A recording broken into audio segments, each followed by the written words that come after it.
Hey guys, Female91, and I'm continuing my Walking Dead A New Frontier character bios. Now today's bio is on a character that I actually liked for the first two episodes, but we'll get more on that later. Eleanor. Eleanor, you meet her in Prescott, and she seems like a pretty decent person, a person who cares about people. She even offers to help Javi get to his family sooner. Someone she just met, she's like, we can go. Let's get to your family. Let's help.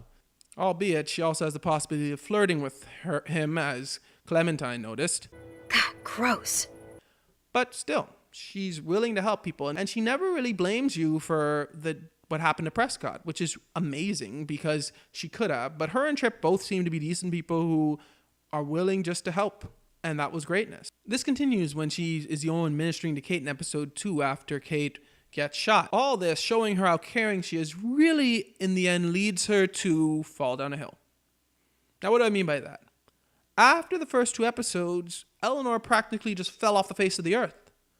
Now, this could be a product of the writing. This could be maybe the writers didn't have much more use for her character, because during the last three episodes, she has very little input. In episode 3, you barely see her, and then episode 4, the times you do see her, she doesn't have much of an input up until the betrayal. Now, this could be taken as one of two ways, in my opinion. Either, one, maybe the writers were trying to put her as that type of silent person that only acts when the person of authority is not in the room. This kind of happens in the first episode, where she only offers to help you find your family after Trip leaves. And then later on, she doesn't give much input, and then she betrays and goes to Joan. The fact that she doesn't give much input could kind of say that she's more the person that just withdraws, doesn't want to disagree openly. She makes a slight disagreement with the group when she says, do we have to leave? But other than that, she doesn't really say much about the group's plan. She basically just goes along with it. So it could be that the writers are trying to put her as that person that goes along with things just because she doesn't want to hurt the group or something like that until the group's eyes is gone, and then she does what she really wants to do. It is possible. Or, now I know I said this before with this franchise in general, it could possibly be lazy writing. Okay. It could possibly be that the writers had a lot of stuff planned for her from episode 1 and 2, but they could have canceled more or less and just kind of put her off there and just had her on the side. And maybe they just eventually realized they didn't have much for her. So they put that betrayal scene in there, kind of just be like, yep, she's a character. You remember her from episode 2 and 1? Yep, she's back. She betrayed you. Could have been that. It could have been that. It could have been that they just kind of didn't have much use for her. Even her justification of the betrayal is suspect. I told you I didn't want to leave. You didn't listen. Joan did. But the only show is this is when she says, do we have to leave? She doesn't say she doesn't want to leave. She asks, do we have to leave?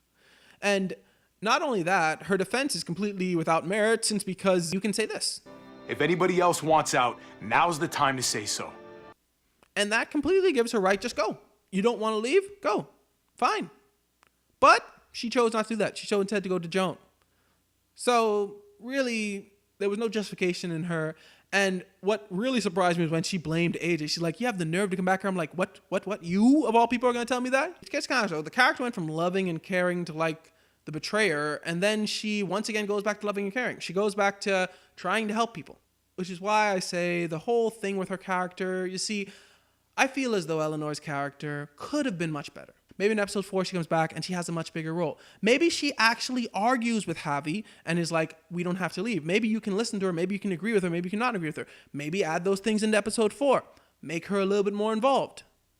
But as it is, unfortunately, Eleanor's character, though I did like her for the first 2 episodes, falls flat. And this, like I said, has to do either with lazy writing or just them. Maybe they just didn't find any way to use her like that. The betrayal sounded more like just a wink, wink, she's there. So in reality, I feel like Eleanor had a lot of potential, but we didn't see much of it because she dropped off the face of the earth after episode 2. But what did you guys think of Eleanor? Let me know in the comments below. Thanks for watching. Remember, like, share, and subscribe. May God bless you all.